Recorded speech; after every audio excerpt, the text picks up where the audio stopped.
Tasmad gurum prapadyeta jigyasu shrayuttamam shabde pareja nishnatam brahmanyupashra upasamashrayam. This is 11th canto of Bhagavatam, describing how this material world is a waste of time. Bhaktisiddhanta Saraswati gives a purport that only a person who has understood the futility of material sense gratification can approach a bona fide spiritual master. Thus, the first principle of devotion is to clearly understand, because it says Guru Padashraya, that this material world is a false shelter.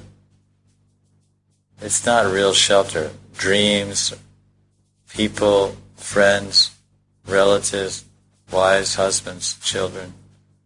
We think these are our shelters. These are infallible soldiers, that they will protect us. But we should understand that these so-called shelters are material, and as such they're extremely limited. So this is why it says that we should take shelter of Guru, because Guru's shelter will give us that vision, will give us that power to actually progress in spiritual life and ultimately attain the spiritual world.